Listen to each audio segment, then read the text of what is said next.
Hello, मैं दौलत creative pixel में आपका हार्दिक स्वागत करता हूं। और आज जो हम ये वीडियो लेके आए हैं वो लेके आए हैं jQuery के ऊपर। बेसिकली jQuery जावास्क्रिप्ट की एक लाइब्रेरी है जिसको यूज करके हम लोग फ्रंट एंड डेवलपमेंट और वेब डिजाइनिंग में बहुत सारे टास्क कंप्लीट कर सकते हैं। जैसे हम लोग पॉपअप लगा सकते हैं, हम लोग मेन्यू क्रिएट कर सकते हैं, ड्रॉप डाउन मेन्यू क्रिएट कर सकते हैं, हम लोग स्लाइडर लगा सकते हैं, हम लोग अलग अलग टाइप के इवेंट कॉल करा करके अलग अलग परफॉर्म हम उससे कर सकते हैं आराम से।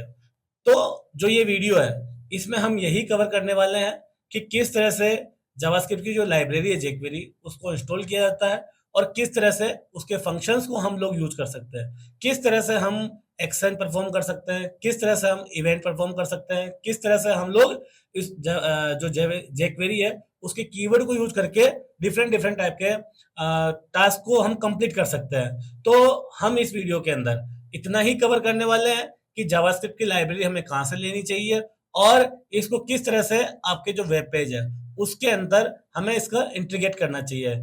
ठीक है, तो चलो स्टार्ट करते हैं। तो सबसे पहले हमें क्या करना है, हमें एक फोल्डर क्रिएट करना है जिसका नाम जावास्क्रिप्ट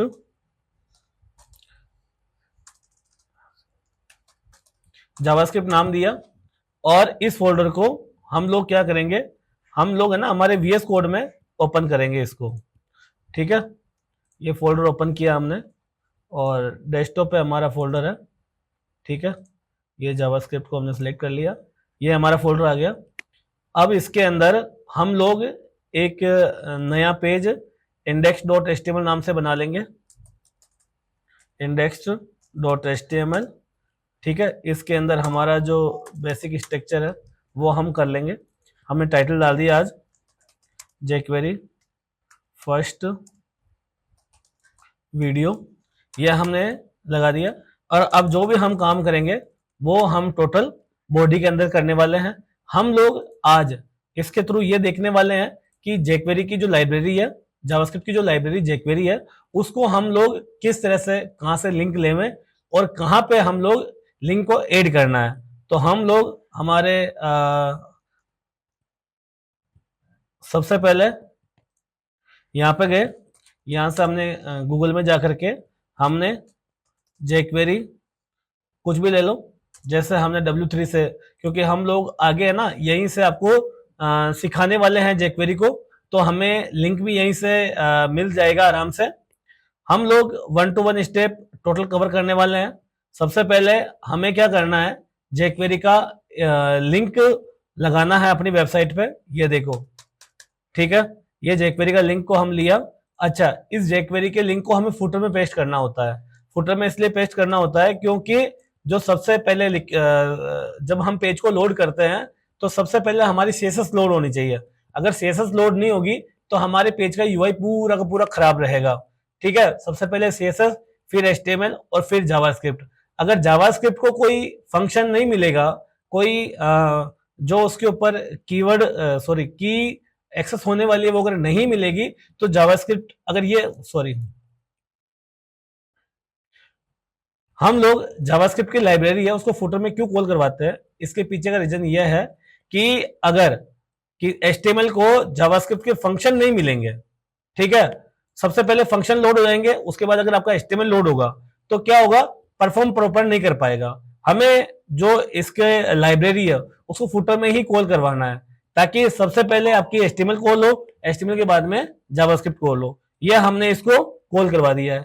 जावास्क्रिप्ट और jQuery स्क्रिप्ट टैग के साथ में कॉल कराई जाती है, स्क्रिप्ट टैग के साथ में लिखी जाती है। अब इसके बाद में हम लोग इंटरनली एक स्क्रिप्ट टैग लगाएंगे और इसके अंदर हमारे जो भी फंक्शंस होंगे वो हम लोग कॉल करवाएंगे। सबसे पहले हम लोग इस वीडियो में ये कवर करते हैं कि ये जो हमने लिंक लिया है ये हमने क्यों लिया है। इसके पीछे ये रीजन है कि जैसा देखो हम इसका कोड देखते हैं तो इसके को ये देखो, ये पूरे जावास्क्रिप्ट में ये टोटल जो कंसेप्ट लिखे हुए हैं, जो फंक्शंस लिखे हुए हैं, जो लाइब्रेरी है इसके टोटल फंक्शन जावास्क्रिप्ट के हैं और ये पहले ही बना के रखे हुए हैं। हमें सिर्फ उसके जो कीवर्ड्स है उसके बेस पे फंक्शन को कॉल करवाना है। ठीक है, तो हमने क्या किया, हमने ये किया कि इसके अंदर इसको कॉल करवा दिया, ये स्क्रिप्ट टैग के साथ में इसको कॉल करवा दिया। अब ये जो लिंक है ये आपको कौन कौन सी कंपनियां अवेलेबल करवाती है वो हम लोग देखते हैं। देखो, आ, हम यहां से देखते हैं कि इसके अंदर ये जो जावास्क्रिप्ट की लाइब्रेरी है, जेक्वेरी की लाइब्रेरी है, वो गूगल अवेलेबल करवाती है, माइक्रोसॉफ्ट करवाती है, आईबीएम करवाती है और नेटफ्लिक्स करवाती है। ये चार जगह से आप लोग ये लिंक ले सकते हो। काम सभी का सेम है, आपको जो अंदर फंक्शंस बनाने हैं वो सभी के सेम बनेंगे। अब हम लोग क्या करते हैं, एक बार इसको चेक कर लेते हैं। चेक करने के पहले मैं आपको थोड़ा इसका इंट्रोडक्शन दे देता हूं कि जेक्वेरी है या जावास्क्रिप्ट है। जेक्वेरी को सीखने के लिए हमें तीन लैंग्वेज का आना जरूरी है, HTML, CSS और जावास्क्रिप्ट। ये तीनों जब हमें कंप्लीट आएगी तभी हम लोग जेक्वेरी पे आसानी से काम कर सकते हैं। अब इसके साथ साथ में जो जेक्वेरी का काम क्या क्या है, डो मैनिपुलेशन का है, CSS मैनिपुलेशन है, HTML इवेंट मेथड्स है, इफेक्ट एंड एनिमेशन है, एजेक्स है और यूटिलिटीज है। ये पांच इसके डिफरेंट डिफरेंट टाइप के काम होते हैं। ठीक है, और हमने ये देखा कि जेक्वेरी को गूगल, माइक्रोसॉफ्ट, IBM और नेटफ्लिक्स ये चारों अवेलेबल करवाते हैं। इसके बाद में हम लोग देखने वाले हैं कि जो जावास्क्रिप्ट है, जैसे हमने ये लिंक कॉल करवाया है, अब इस लिंक को आप ऐसे भी कॉल करवा सकते हैं, लाइव भी कॉल करा सकते हैं और सीडीएन भी करवा सकते हैं, लोकल भी कर सकते हैं और सीडीएन भी कर सकते हैं। लोकल कैसे करेंगे, लोकल हम लोग इस फाइल को आपके इसी फोल्डर में, जैसे जो जावास्क्रिप्ट वाला फोल्डर है उसी के अंदर हमने एक नया फोल्डर बनाया, जावास्क्रिप्ट। ठीक है, या जावास्क्रिप्ट नहीं बनाएंगे, इतना बड़ा नाम नहीं देना, तो हमें यहाँ पे जेएस कर देंगे।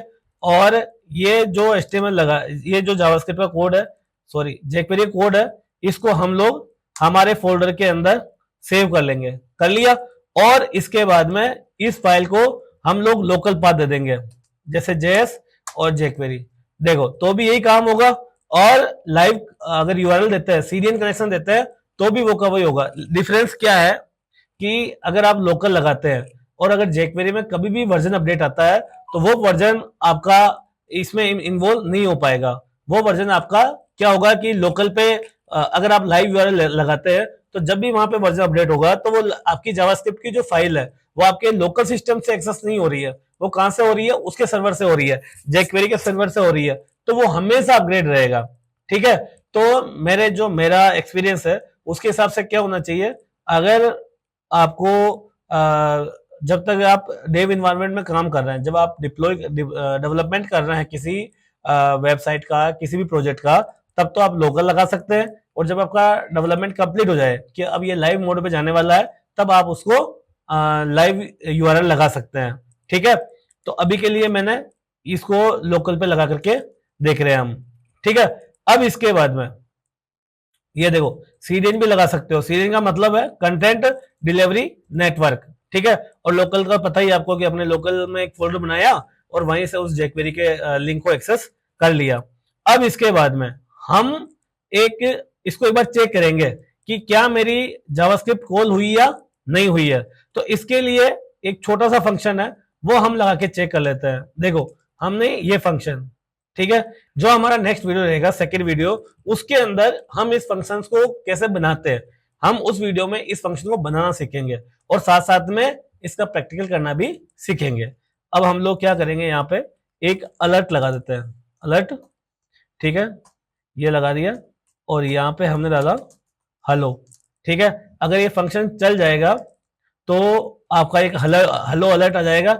और अगर आपने ये फंक्शन सही नहीं बनाया है तो ये काम नहीं करेगा। ये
अच्छा, एक बार अपन ये देखते हैं।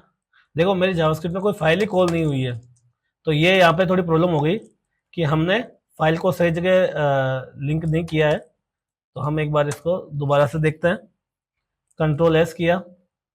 कंट्रोल एस करने के बाद में ये डेस्कटॉप पे है, ये यहाँ पे है, ये यहाँ से हमने इसको कर दिया। अब हम लोग इसको देखते हैं, ये आ गया। ठीक है। तो ऐसी छोटी छोटी गलतियां होती है अपन से, जिससे कि हमें सीखना है। हम लोग आपको इसके अंदर कंसोल का यूज करना भी सिखाएंगे कि हम एरर को कैसे पकड़े। वो हमारा फोर्थ या फिफ्थ वीडियो होगा, जिसके अंदर हम कंसोल को आपको अच्छे तरीके से कवर करवाएंगे। इसके अंदर अब देखो, ये हमने लाइब्रेरी कॉल करवा दी, और लाइब्रेरी कॉल करने के बाद में हमने एक अलर्ट फंक्शन लगाया। इससे क्या होता है, इससे कि आपने जो जावास्क्रिप्ट लगाई है उसके डॉक्यूमेंट रेडी के अंदर ये आपकी jQuery लाइव कॉल हो रही है नहीं हो रही है, वो हम, ये देखो ये कॉल हो गई। अगर मान लो ये लिंक कहीं से भी कुछ मिस्टेक होती, जैसे देखो ये मिस्टेक हो गई, ये मिस्टेक हुई, तो देखो ये काम ही नहीं कर रहा फंक्शन। मतलब अगर ये आपकी लाइब्रेरी प्रॉपर कॉल होगी, डाउनलोड होगी, कॉल होगी, तभी ये फंक्शन काम करेगा। तो हमने इस वीडियो में क्या देखा, इस वीडियो में हमने ये देखा कि किस तरह से ये जो फाइल है वो हमें कहाँ कहाँ से यूज कर सकते हैं, फर्स्ट चीज। सेकेंड चीज, इसका सीडीएन कनेक्शन कैसे यूज कर सकते हैं, लाइव कनेक्शन कैसे यूज कर सकते हैं, ये हमने देखा। इसके साथ साथ में हमने देखा कि ये पूरे पेज में हमेशा बॉटम में कॉल कराई जाती है, ये भी हमने देख लिया। ठीक है। और अब हमारा जो सेकेंड वीडियो होने वाला है, उसके अंदर हम लोग ये फंक्शन बनाना सीखने वाले हैं, और साथ साथ में इसका प्रैक्टिकल भी। आपको इसके प्रैक्टिकल में क्या करना है, एक कोई भी वीएस कोड के अंदर एक नया पेज क्रिएट करें। पेज क्रिएट करने के बाद में इसको लोकल पे और ऑनलाइन पे लगा के चेक करें कि आपकी कॉल हो रही है नहीं हो रही है। साथ में ये जो फंक्शंस है, इस फंक्शन को यूज करें और ये अलर्ट लगाएं। अगर आपकी प्रॉपर कॉल नहीं होती है तो ये फंक्शन आपका काम नहीं करेगा। ठीक है। इस वीडियो में इतना ही है, और इसके अगर आपको और आगे सीखना है तो हमारे नेक्स्ट वीडियो को देखते रहें। अगर ये वीडियो अच्छा लगा हो तो सब्सक्राइब करें, लाइक करें, शेयर करें, और कमेंट करके बताएं कि आपको इसके अंदर क्या प्रॉब्लम आ रही है। Thank you so much.